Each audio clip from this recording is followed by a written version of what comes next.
Hi friends, आज मन है सन्ध्या बेले टिके रोषेबास करवा। कौन करवा ना आज टिके चितौ पिठा करिया, चटनी करिया आउ आलू दम करिया। तापे रेडी होगला, सब जिन रेडी हो देखो आमर रोषेबास चलती। आलू कषार प्रिपरेशन स्टार्ट हो जापर आमर चितौ पिठा करवा, ता सहित आमर करवा चटनी।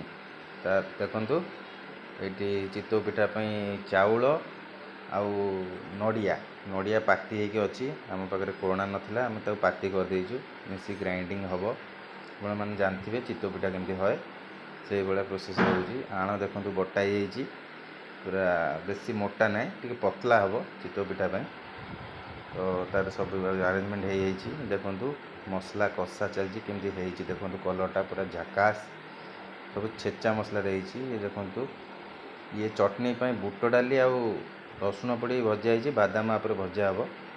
देखो तो पाखापाखि तरकारी हो गला, फुटुची टिके पर से पूरा मोटा हो बसीज, आलू पूरा पानी टाणीद।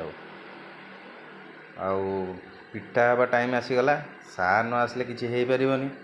सार देखो डबल धमाका कर दीटा तावा बस दी पटे पिठा कर आम द्वारा से हेनी, से आम सारू डाकिलु। सार आसी निजे कर देखु केमती बनई चकुड़ी, मैंने जोटा को आम कौन कहे चितौ पिठा। देखो चटनीटा को भाई खाଇବା पीवा बड़ा हो गला, पिला पूरा खाई मजा चल कथबार्ता। ये देखो सेल्फ सर्विस चलती, कड़े सहित पलि आसी। देखु चितौ पिठा आलू कषा देखो पूरा मस्त हो। चटनी देखु आउ रही होनी, मुझे खाइबी। माने आमे जो प्लान करथिलु भाबिथिलु एमती हबनी बोली, एते भल हो बोली आमे केबे भाबी भी नथिलु। बढ़िया हो गला प्लानटा, सक्सेस पूरा मस्त हो। रोची जय जगन्नाथ, बाय।